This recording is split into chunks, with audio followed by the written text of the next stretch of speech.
much.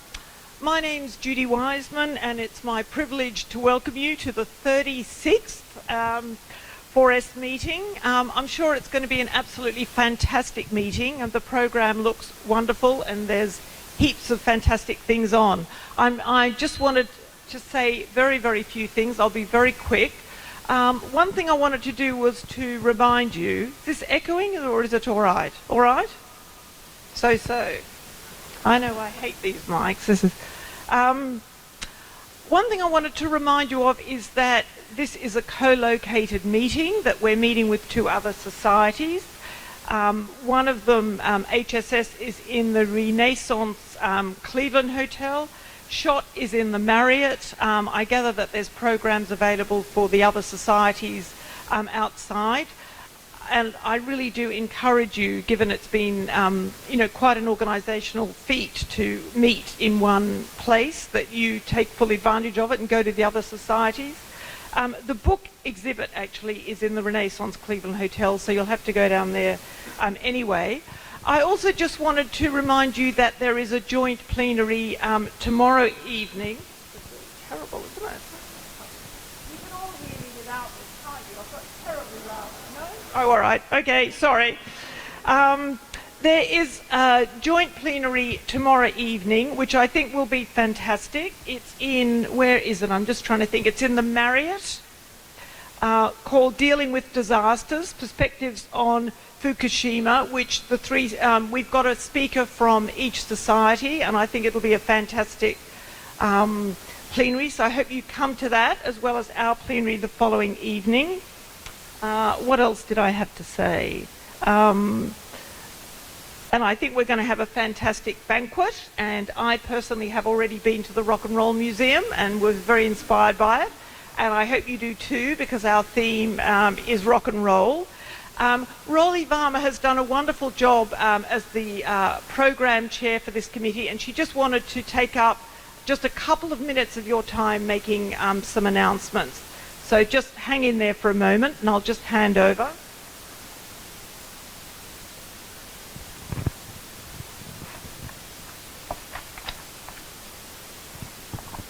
This way.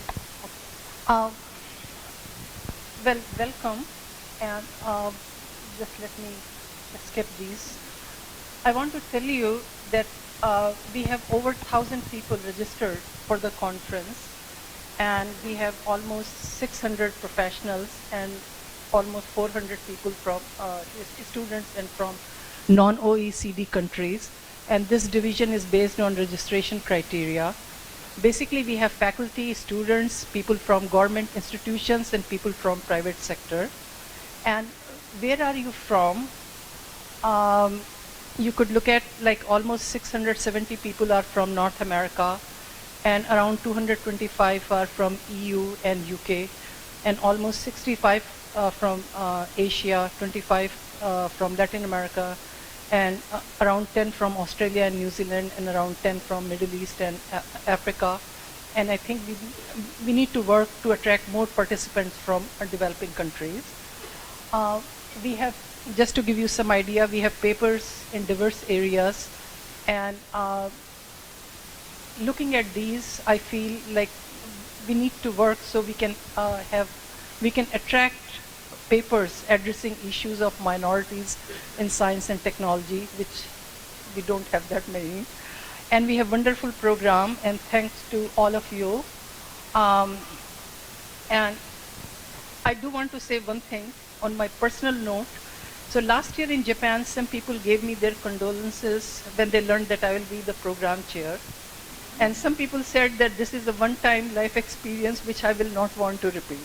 But I have to tell you, I really enjoyed it. And I want to say that I do know about STS field, but I think I learned a lot by reading all the abstracts. So it's a wonderful thing for, if you want to volunteer to be program chair in future.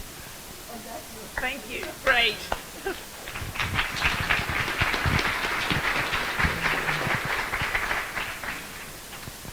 Can I say I'm particularly delighted to be able to introduce this evening's session, which I'll call Adele Clark up in a moment to chair.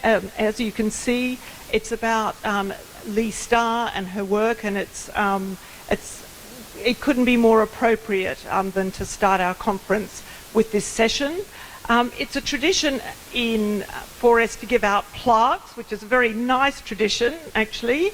And we always give one to the editors of Science, Technology and Human Values. And as you may know, Jeff Barker and Susan Lee Starr were the editors of this, and Jeff has gone on to do 5 years. So I wonder if I could call Jeff up to take the plaque on behalf of both of them for editing the journal.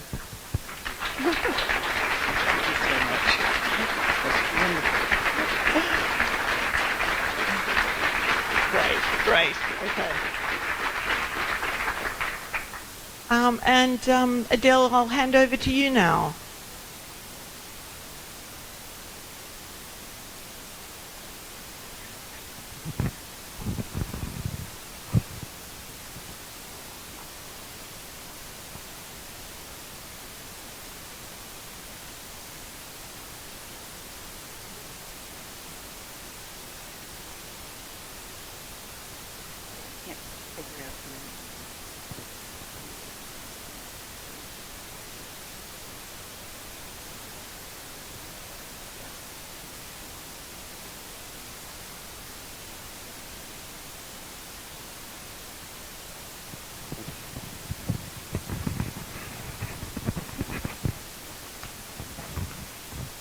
Welcome to the opening plenary dedicated to the intellectual legacy of Susan Lee Starr, who was, among many other accomplishments, president of 4S from 2005 to 2007. I so wish we were together for some other reason tonight. Thank you to Raleigh for wonderful organizational support. We have 1 hour for 4 papers, so I'm going to be very, very brief.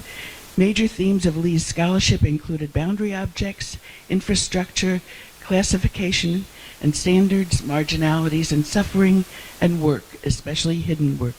Most will echo through the presentations tonight and will follow the order listed in the program, which is here. Okay, so let me turn it over to Jeff now.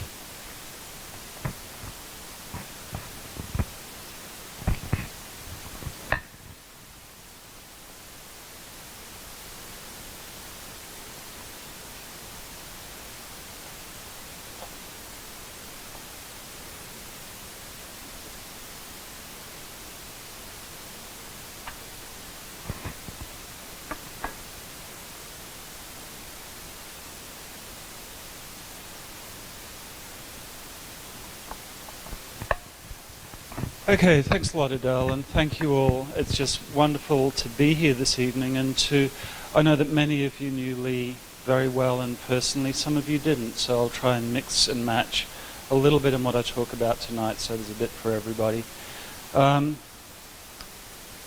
This background first. Lee grew up in rural Rhode Island in a very working class family, and it's a family where you can easily understand concepts like boundary objects coming up.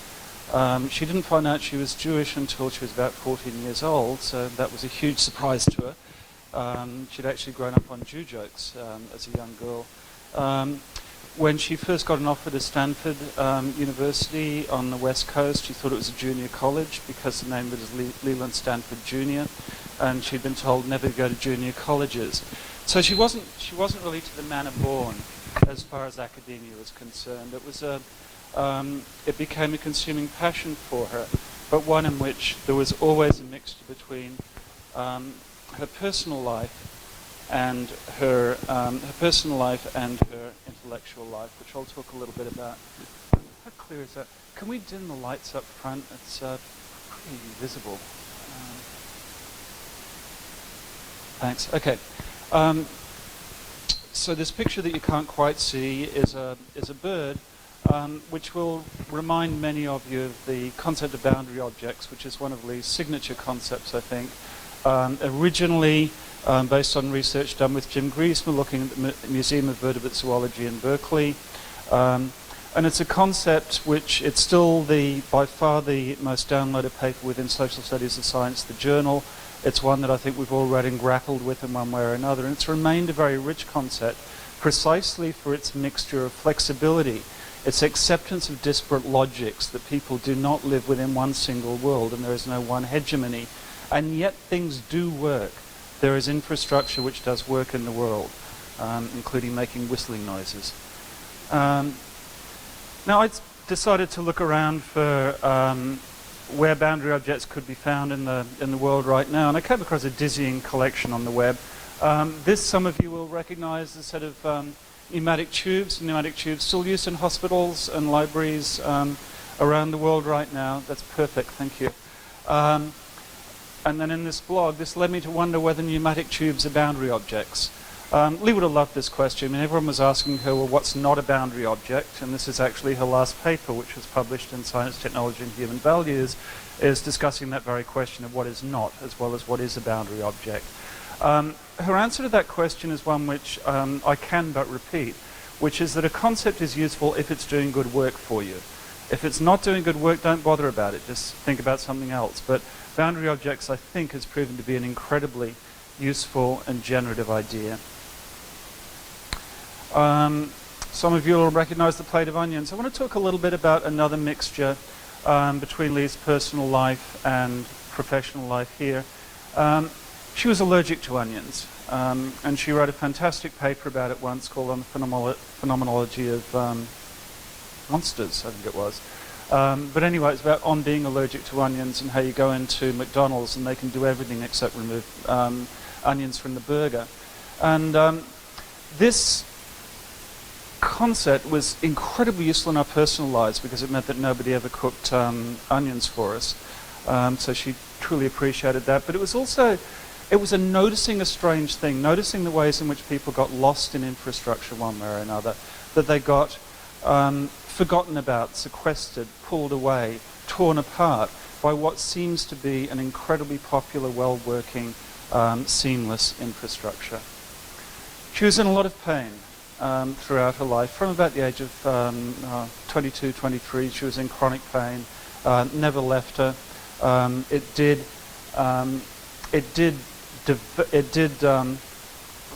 mark her work in many ways, chiefly, I think, through one of her favorite symbols, the Kuan-Yin of compassion here. That she was highly compassionate towards others. She was always open to experiencing, knowing, recognizing and giving voice to the suffering of others. She very much was part of a tradition, a family. I'm sort of the lone academic who, I don't really remember who my teachers were. She couldn't forget. She was from the Chicago School of Sociology, which is very closely connected to the pragmatist movement within philosophy. That's her teacher, Anselm Strauss. That's Howie Becker. That's with folks at UCSF, where Adele is. And this is the person I was most jealous of in my life, Arthur Bentley. She said she would have married him if he'd been alive at the time. Wrote one of these great books called, The Skin, the Philosopher's Last Line of Defense, which Lee and I both thought was one of the most superb titles for a piece of philosophy. But the important thing here is that Lee was always part of family, always dealing with family. She saw her students as family and her colleagues as family, and I think many of you will have been touched by her presence today. She was moving towards a new topic, which I'm actually going to let her talk a little bit about in a few minutes, because I've got a clip which none of you will have had the chance to see. But this is an image, the evocative image for me. It's about what she was calling the orphans of infrastructure. And the orphans of infrastructure is people who are sequestered from infrastructure, people who are treated very strangely within it. This is a sequestering story. It's the island of Molokai in Hawaii. Completely beautiful. If you go to the Molokai tourist site, you'll never see that it was actually a leper colony in the 19th century. It then became a place where native Hawaiians were to be sequestered, kept away, preserved, conserved, kept away from the hurly-burly of modern life. And she was very interested in this kind of sequestration. I don't have the other slide there, as well as its other side, which is people who are over-observed by infrastructure. So she was looking around the edges of infrastructure, trying to work out what are the various contours that it can take.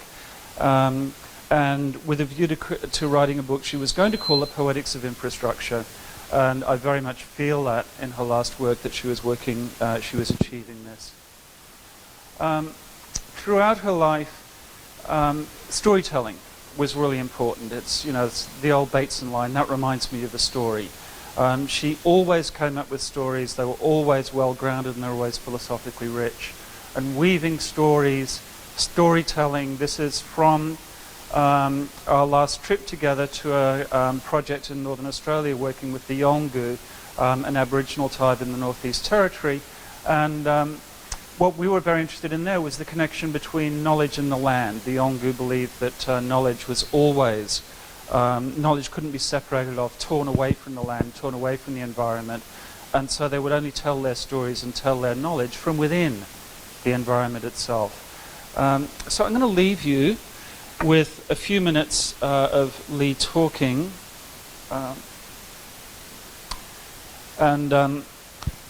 This will be my final word, so I just want to say thank you one and all for the love, respect, and that you've shown Lee over the years and the joy that you brought her. And this is a very fitting occasion. I thank you all very much.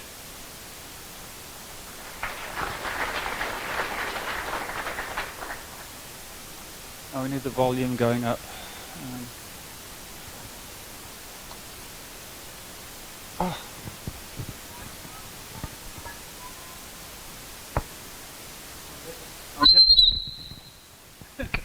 I'll get this back in a second. Is the AV person around anywhere? It's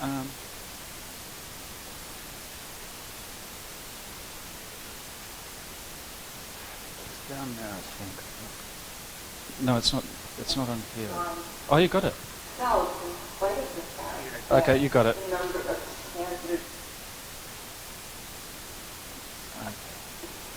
So these, what become single standardized indicators, what race, what gender, what ethnicity, what house harmony, they start to compose these shadows of the land. But we live, and go on, and that which is standardized testing, quantification of continue and to form cells in spite of the fact that the number of standard indicators seems to be increasing every single day. I don't know if this is a new test on everybody, or whether it's your IQ or medical test. This is my most recent nightmare. I'll share this with you. With the credit card have started doing this thing, and they're sitting for this pity data line, and then go through and look at just the data line. Honestly, I would say nothing personal. But they look at the correlation between what you buy and whether or not you're likely to go bankrupt. So all that would be but it turns out, and this, I love this, like, one of the ways that you are safe, you're good at, if you like apply for credit card or mortgage. One of the purchases that would indicate that you are safe is if you buy high quality bird food.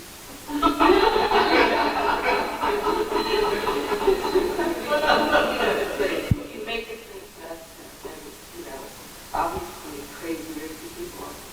And the other one that I love, another indicator on the other side, which would indicate that you are going to bad business, credit, would be, you know, but would be this shit. And you can pick up this house and put on another little thing. If you buy one that is in the shape of a silver, the net classified as the higher. If there's a kind of indicators that they're using to tell where they're going to make the difference, the kind of person that you are, and how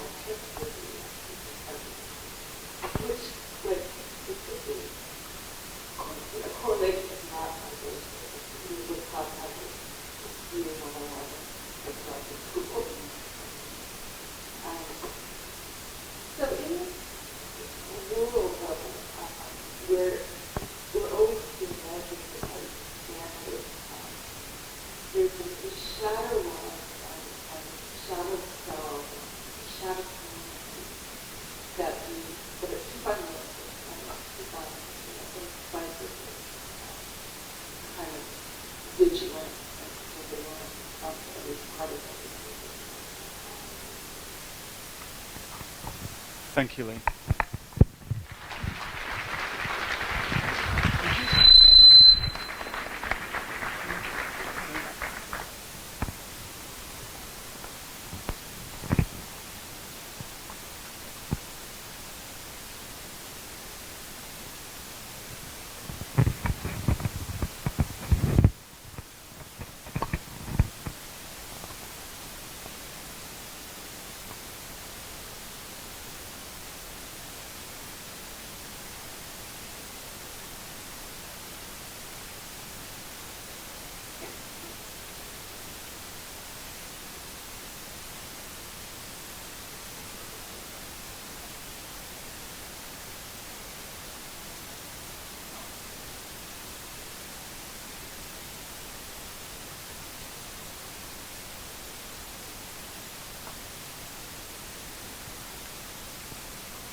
Despite the difference in our ages, Lee was several years ahead of me in grad school and was my first and primary mentor in science studies. She quickly became a colleague and best friend of 30 years, who also taught me pragmatism and sibling. At the 4S meetings in 2010, Lee publicly announced that she liked my new anticipation work best of all. And I had to tell her then and tell you all now that this is part of a project I've been doing for several years with Michelle Murphy and Vincian Adams. I also thank Dimitris Papadopoulos, who asked me a provocative question about biolabor. In this paper, one important but relatively unknown part of Lee's extensive intellectual legacy is highlighted: the work of simplification featured in her 1983 paper in Social Studies of Science, as well as her sociology of work. Like boundary objects, simplification is an analytic tool in Lee's legacy, a Bloomerian sensitizing concept that tells us in which direction to look rather than what we should see. The pragmatist symbolic interactionist sociology in which Lee, Joan Fujimura, and I came of age in the 1980s was deeply focused on work, occupations, and professions, from the factory floor to the scientific laboratory, and especially the clinic and hospital. Focusing usually through field work and on what people were actually doing rather than what they said they were doing, allowed scholars to see tasks as multifaceted, collaboration as complex and stratified, the work as heterogeneous and under and overvalued. These lenses allowed the three of us to enter science, technology, and medicine studies already at full gallop in terms of analyzing the practices of scientific work. Our premise was that doing science is just doing a particular kind of work. And this paper I'm talking from today is on some overlapping, non-fungible, and messy work processes of anticipation intended as a series of provocations. I'm seeking a useful vocabulary for some of the processes of the labor of anticipation, the work of anticipating. It takes a lot of work to anticipate, but the work may or may not be visible, may or may not be taken into account and credited, may or may not be valued at times like other work, depending on the doer of the legitimacy of that is anticipated, and so on. Like other work, anticipation work may be stratified, raced, class, gendered, masculinized, feminized, and may be marginalized and or outsourced and peripheralized. It may be professionalized, expertifized, scientized, biomedicalized, legalized, venture or other capitalized. And my goal for this paper is that anticipation work be recognized as work, as labor, as effortful, and potentially fraught. In writing on Anselm Strauss's sociology, these are the two key sources I used, and here we go. In writing on Anselm Strauss's sociology of the invisible, Lee argued that this raises an old sociological and philosophical question, and I'll let you read that and arrange for myself to be able to sit. So.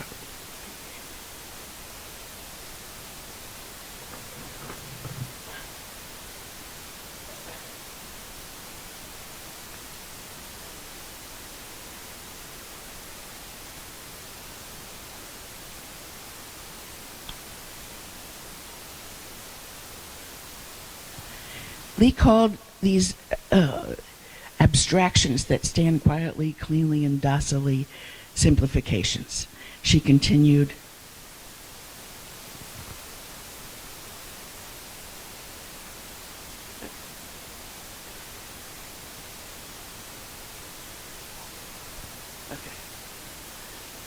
okay.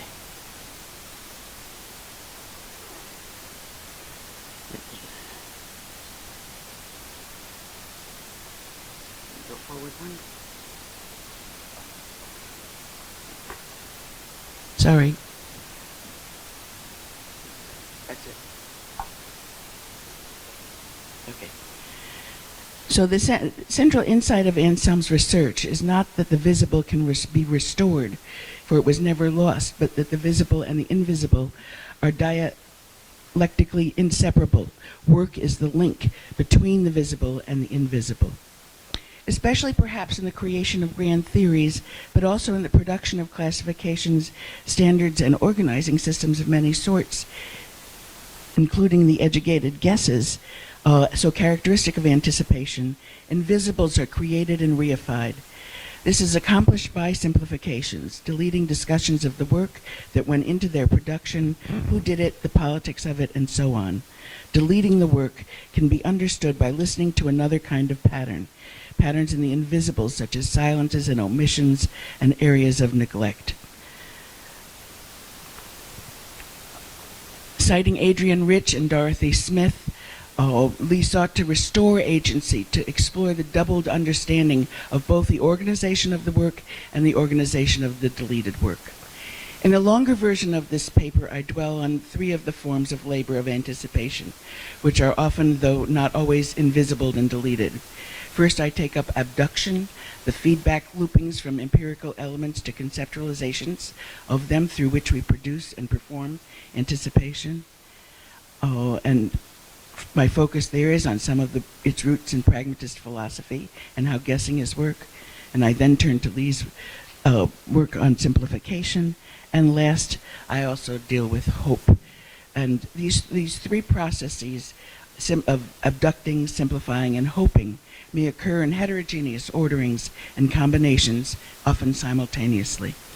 Hope, for example, can be engine and outcome, and there are different tasks involved in each. Quote. Okay, next one.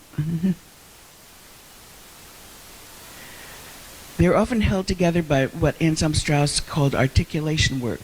This is work that organizes the doing of particular tasks or set of tasks that require cooperation and coordination to accomplish properly. It may require efforts to get things back on track in the face of the unexpected, and modifies action to accommodate unanticipated contingency. Tonight I'll focus on the work of simplification. Lee's paper centered on neuroscience at the turn of the 20th century, later the basis of her book, Regions of the Mind. And I seek to generate here what Schwalbe and colleagues call generic processes from her more empirically embedded analysis of work in the neurosciences. This generalizing is not about what or a thing, but about the hows and how-tos. And she did this very nicely in the Boundary Objects paper as well. Click, Jeff, please. Yeah. So Lee starts her paper with a quote from pragmatist philosopher William James. The facts of the world in their sensible diversity are always before us, but their theoretic need is that they should be conceived in a way that reduces their manifoldness to simplicity. The simplified result is handled with far less effort than the original data.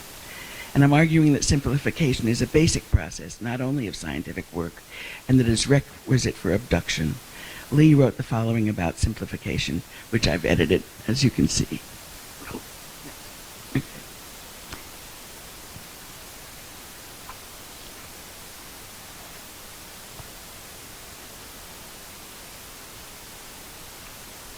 Okay, click.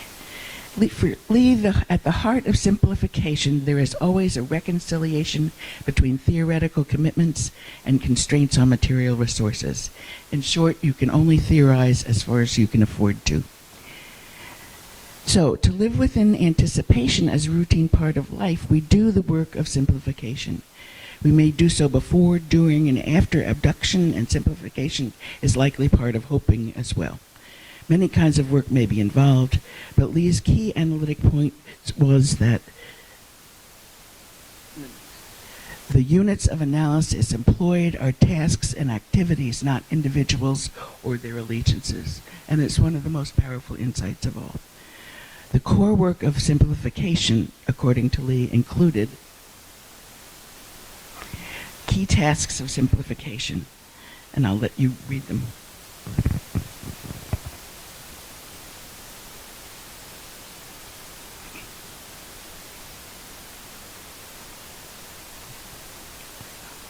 One of the ways to read them is to think of these as in analytics, to take this list, to go into her paper and take this list of key tasks and see how it's done in something, a piece of discourse that you're trying to understand. How has this been pulled off? Okay, next, Jeff. She also asked what may go missing through simplification, what may become invisible. And here's her 1983 brilliant list.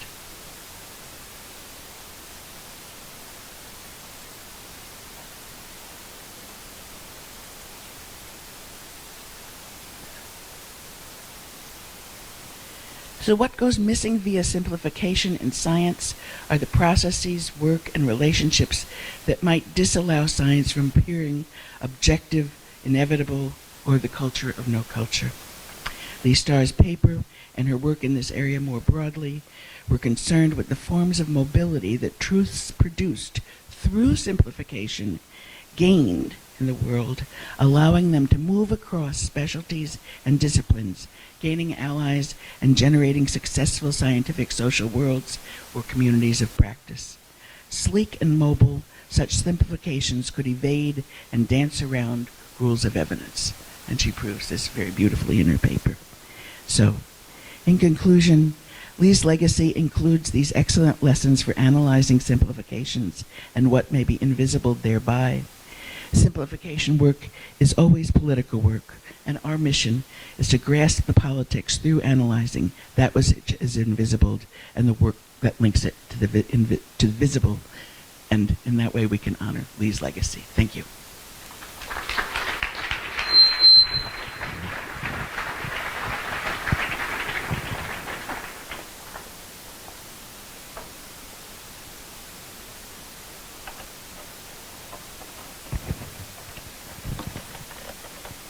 Okay, who's next? Larry?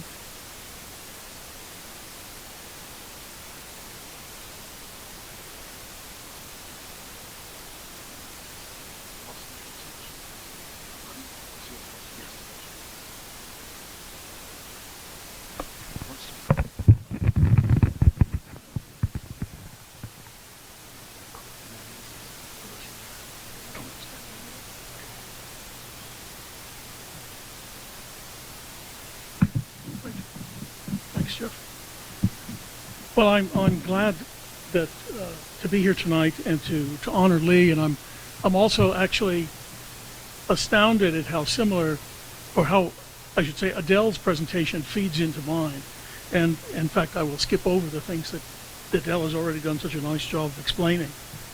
What I want to talk about is sort of the flip side, or maybe just another version of simplification that Lee talked about. And it has to do with large-scale data sets, which are now commonplace. They can be analyzed by anyone at rather low cost using fairly canned statistical tools.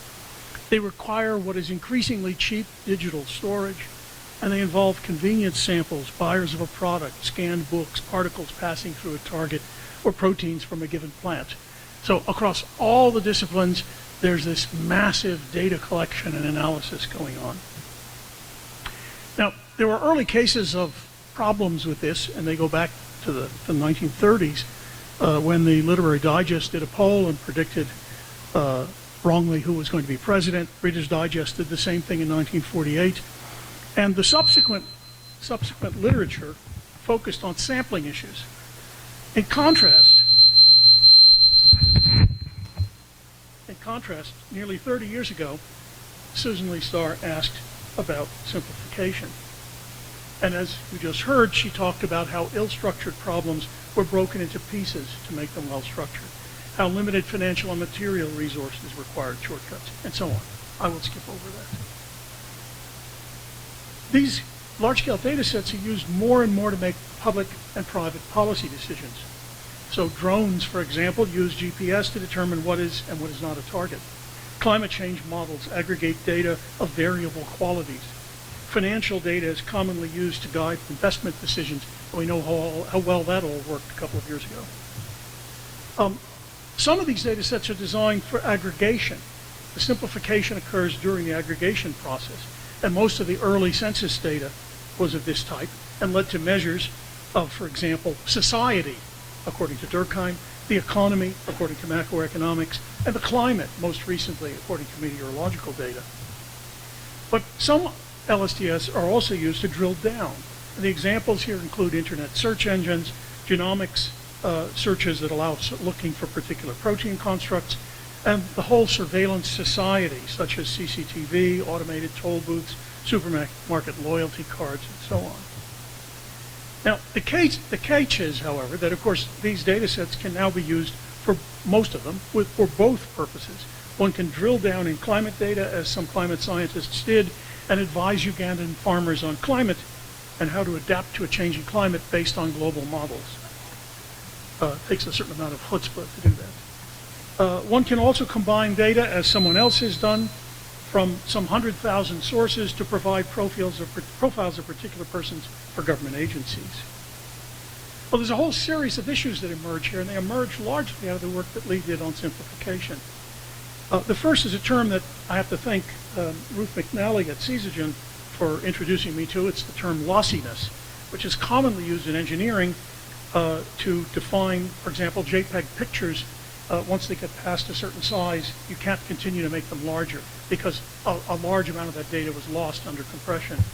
And aggregation is such that certain aspects of phenomena of interest are always lost.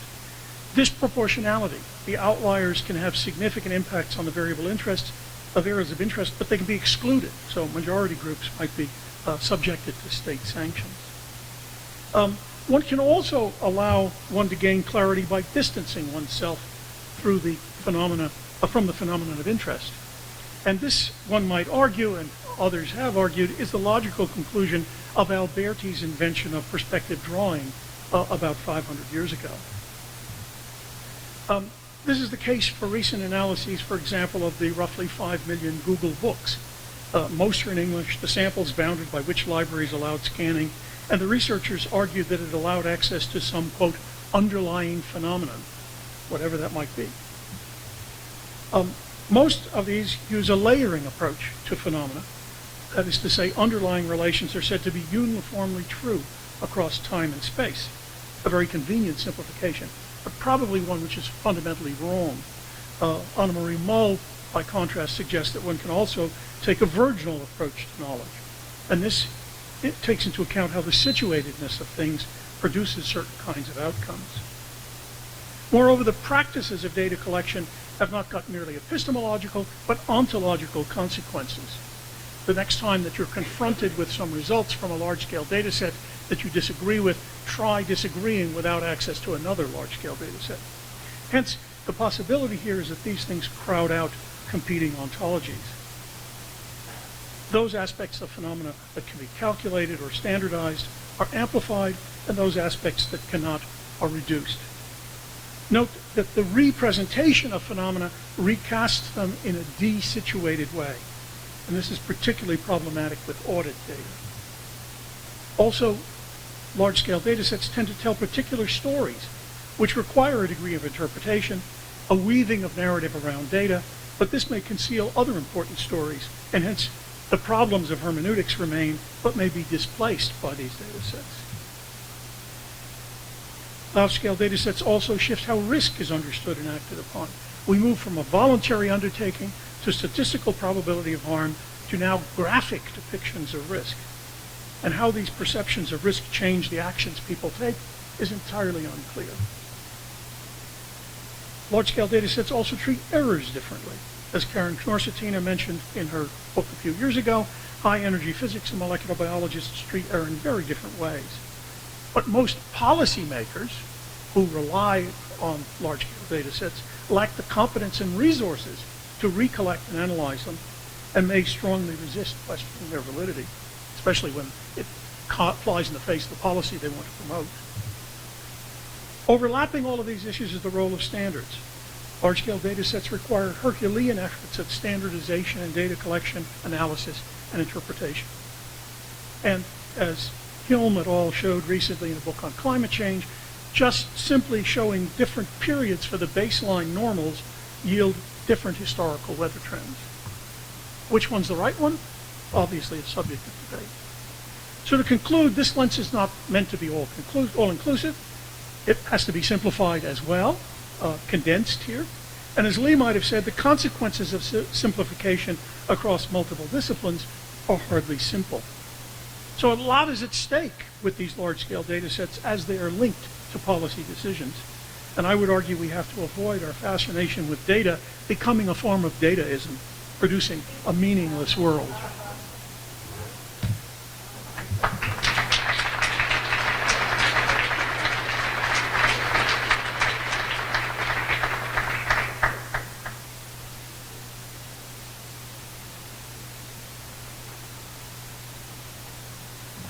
Oh, what a hard group of people to follow.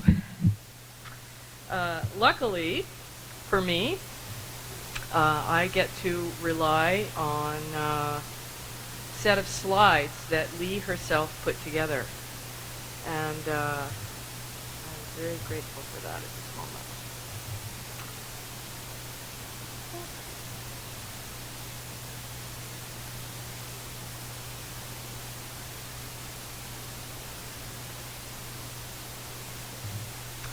So, I'm Ellen Balta, and as I'm sure you'll see that the themes that Adele raised in her opening, talking about classification, infrastructure, invisible work, marginality, and hope, were all present in the work that Lee was doing at the time of her death. And what I'm going to do tonight is I'm actually going to share with you a presentation that was Lee's part of a paper that we were working on together that we presented about 6 months before her death. And that work was on shadow bodies, which you saw her speak about in the video that Jeff showed.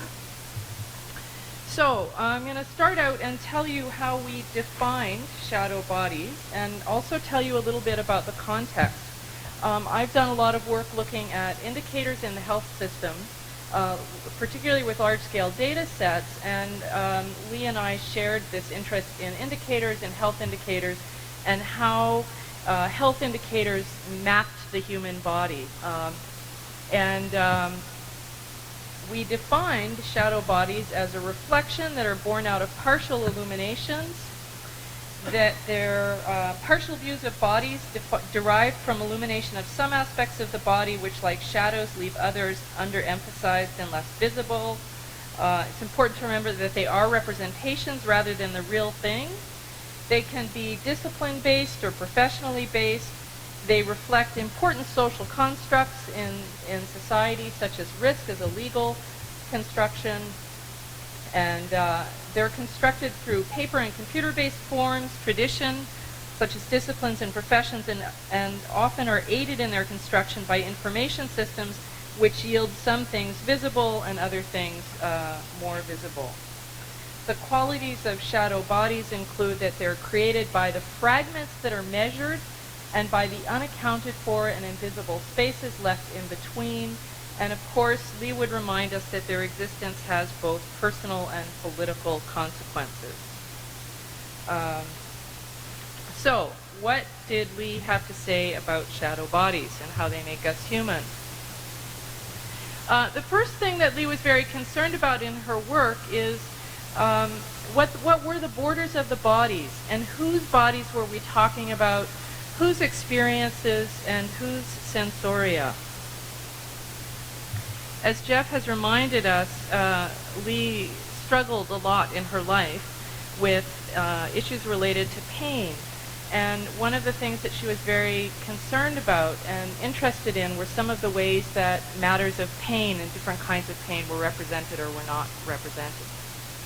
She was very concerned with notions of multiplicity and complexity loss, as Larry just pointed out, and spoke of a welter of Western scientific folklore resting on single and simple assumptions or chains of evidence, and was often quick to point out that simplicity trumps complexity often, and often with great consequence.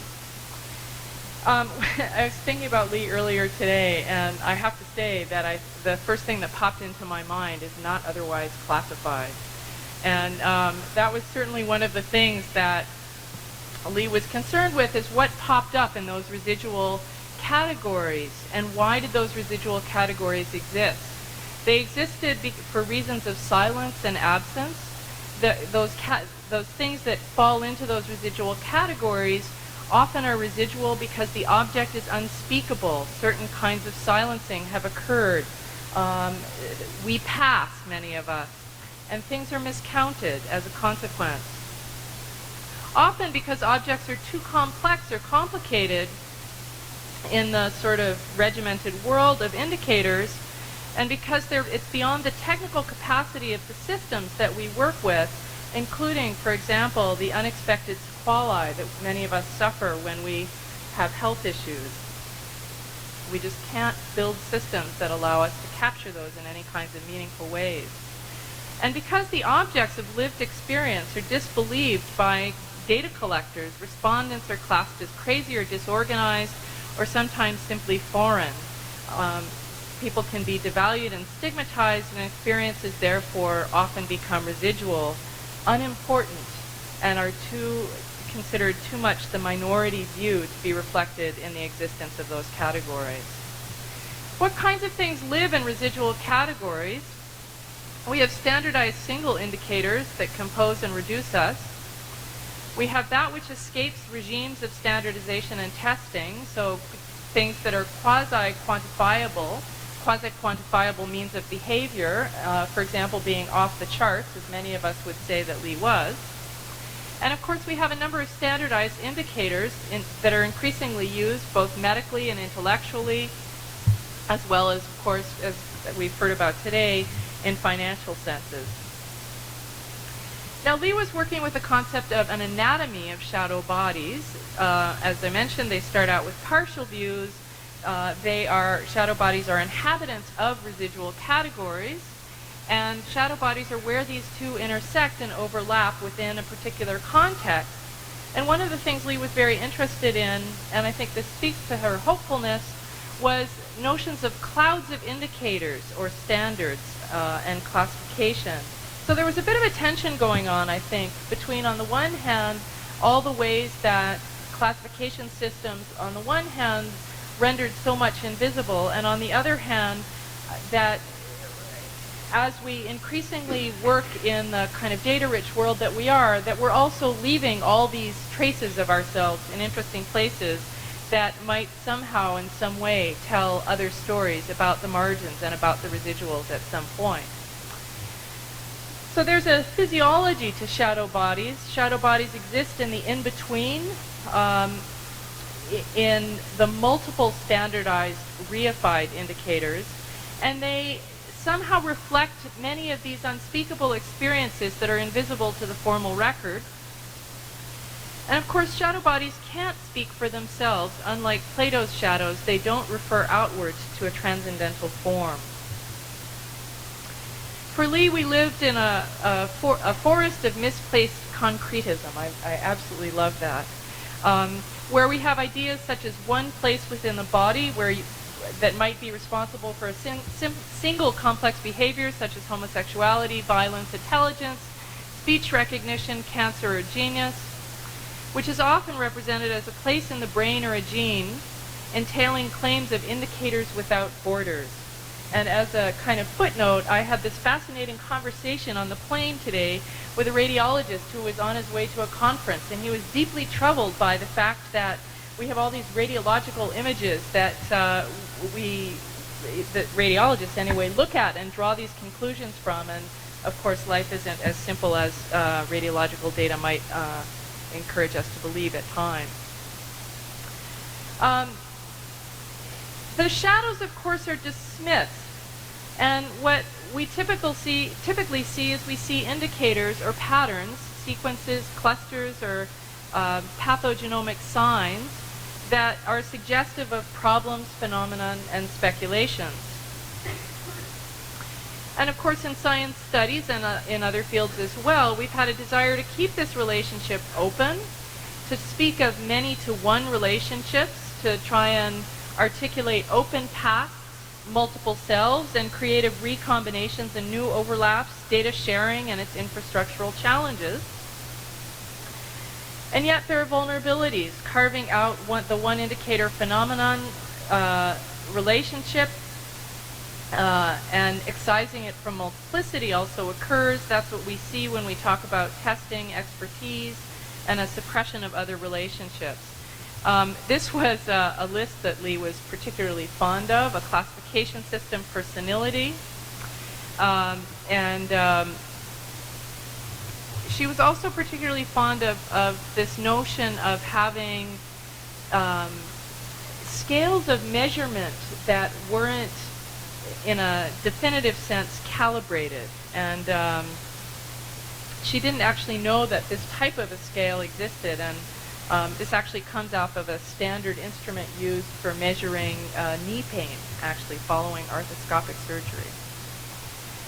In this way that indicators exist, there's a purification that goes on where we have indicators that delete context and simplify causality and narrow our lexicon through testing, gatekeeping, discarding of anomalies, ownership of tests,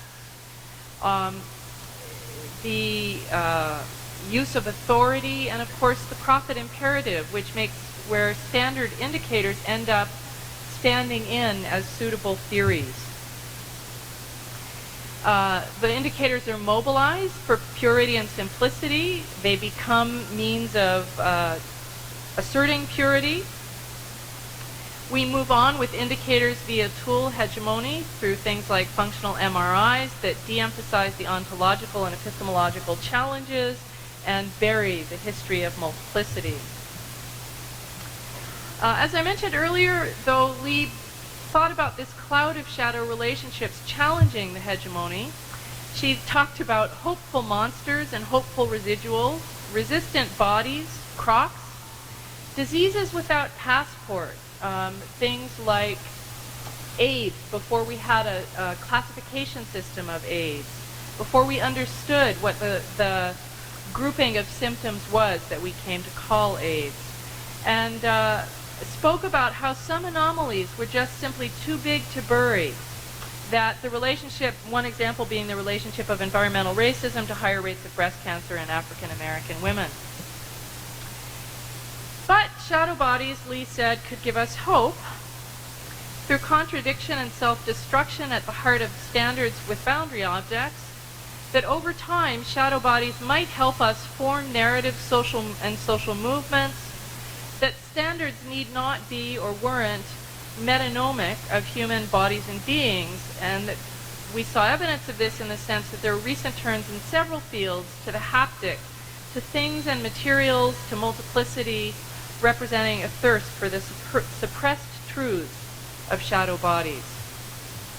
And what if, Lee asked, if we move in quantum space, our various material embodied multiple selves move in heterogeneous 4 dimensions. Our various parts have different rates, scales, and scope. And to be human is to juggle this variety. Thank you.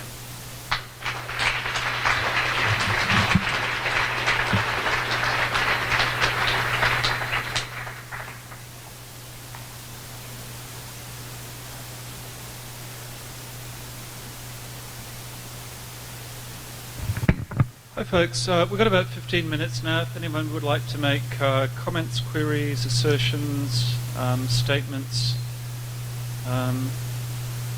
responses.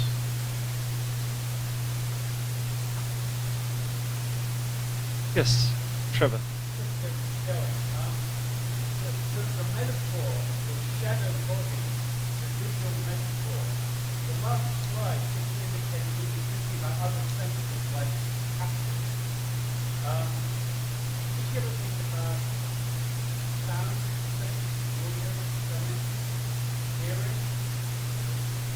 Surprising question from you, Trevor.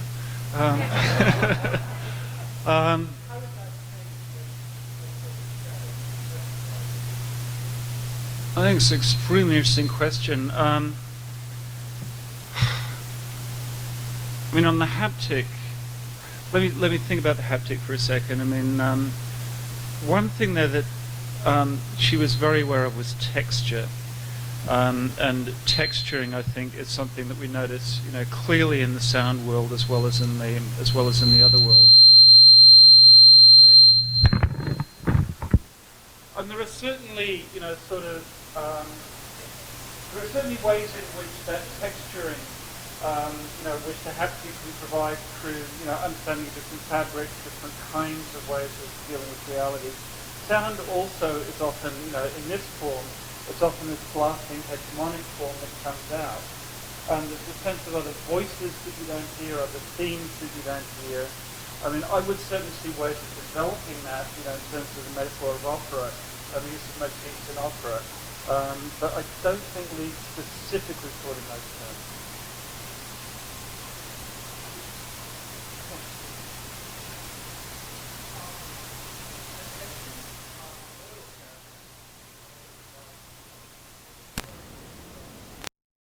Place in Santa Cruz Hills, and there was definitely a countercultural spirit. It wasn't just all sort of SDS academics there. There were various people with names that were, I can't remember, but they were very countercultural names. But the stories people told were very moving. But in a sense, the sense that Jeff gave us a little glimpse of at the beginning, just talking about her in his early life, we got a much stronger sense of someone who was formed in the counterculture of the 1970s, formed in this place where people believed they could create new societies or bits of new societies within the dominant whole of the other. And I think, it's led me to keep thinking about the difference, about the countercultural formation. One strand of the formation of what we have here today in social political science is that countercultural thing, which was very clear in Lee's own life work. And I think it's also clear in that theoretical framework where you say, we've got to simplify so people can do the work, but then we bring in all the things that are then being suppressed or pushed out or marginalized or peripheralized and so on. And then we try to get some hope out of actually solidarity among those things which got left out. So I just invite everyone to do some reflection or some consciousness raising groups about the role of the counterculture in this profession, in this field. Yeah, I think that's absolutely true, Peter. That's a great comment. I'm going to invite the other speakers to see if they have a response as well.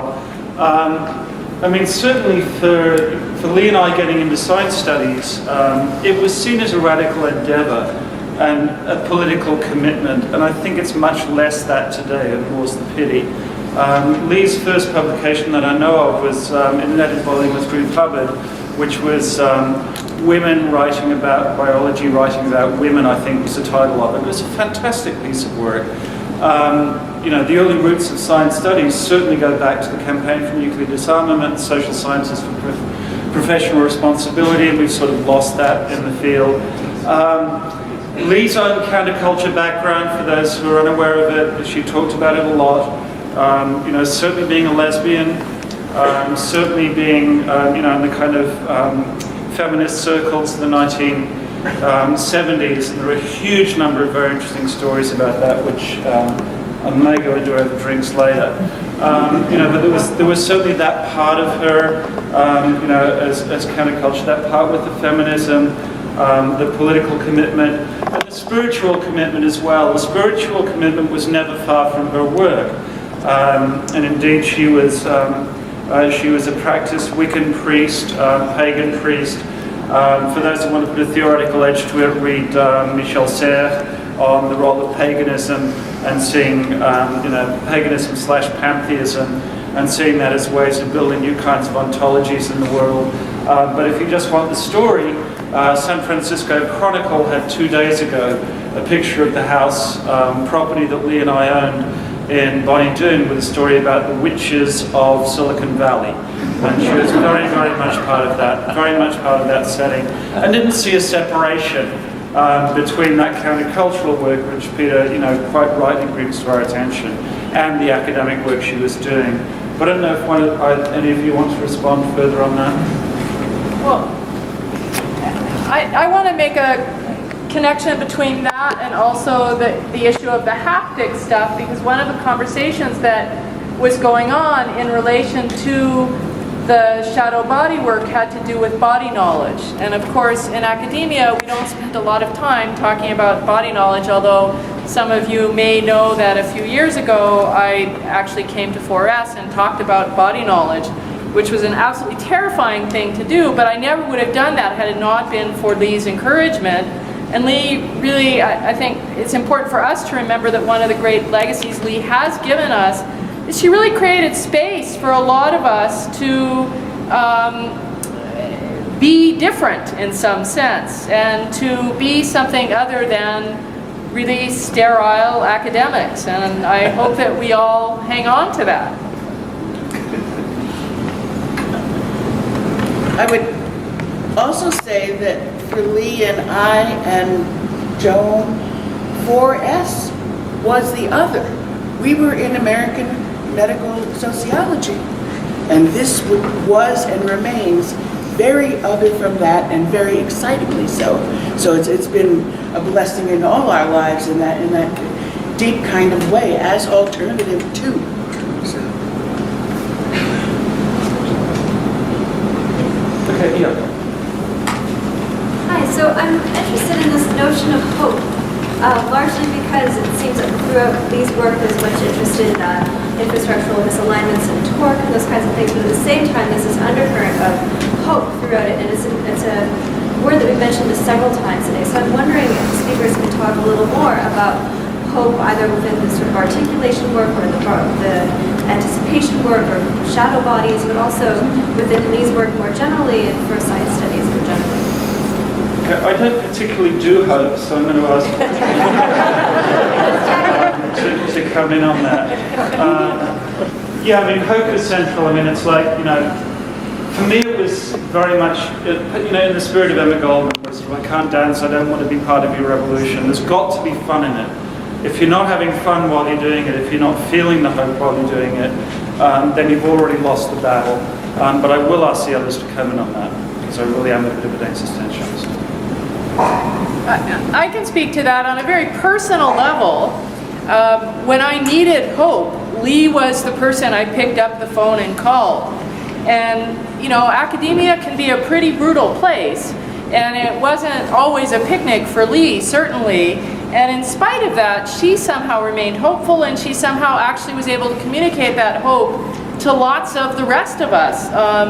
But I think in terms of the shadow body work, the piece that she was particularly hopeful about was that even though on the one hand indicators can be incredibly reductive, she also had this sense in which we sort of leave these traces of our alternate selves as I almost sort of feel like you see a little mouse leaving traces, but we leave traces of ourselves, and I think she talked about things like blogs. Actually, I have a quote that I didn't read that speaks to that there are now all these traces like blogs and other things, and that maybe we'll develop new forms of data mining that will allow us to construct and make visible these alternative selves in other ways. So it wasn't all just about that we were kind of mucking things up by being incredibly reductionist.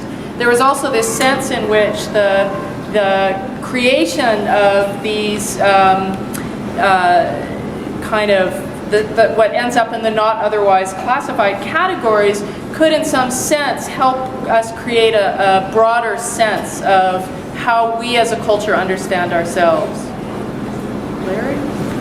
I guess I would just add that I also don't study hope, as Jeff suggested. But about 3.5 years ago, I think it was, I sent an email to Lee, and I said, I'm writing this book, and you're really the only person I could think of who could actually give me some good feedback on this. And much to my shock and amazement, she not only embraced it, but over a period of about 8 months, we went through almost the entire manuscript. I mean, nobody gave me any kind of feedback to the degree that she did. And I think that was part of that personality that she had. This was a subject that she found fun. It was fun to talk to somebody else who was interested in some similar things, although coming at it from a very different angle. Incidentally, I should note my kids always thought that my wife and I were hippies, but in fact, we never went through that. We were in West Africa at the time. But there was a kind of amazing relationship there with Lee that I don't think I've ever felt with anybody else in academia. And then she introduced Larry and I. I mean, that was the sort of thing she would do. She would just drop you an email and say, you need to meet this person. He's coming to Vancouver. This is a true story. And I don't know what you're going to talk about, but I'm sure you have a lot to talk about. And I think as the sequence of papers demonstrated, that was absolutely true. Yep. We've got time. I feel a press of drinks coming on, but we have time for one more comment or query or... Yes. Mike. I just want to reinforce the comments that have just been made.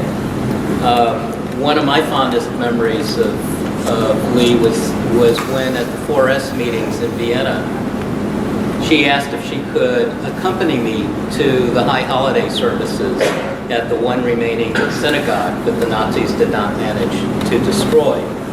And we had a wonderful dinner afterwards and sort of bonded over that. And as I was listening to the presentation today, I had this odd feeling that there was a kind of doubleness in Lee that has been expressed.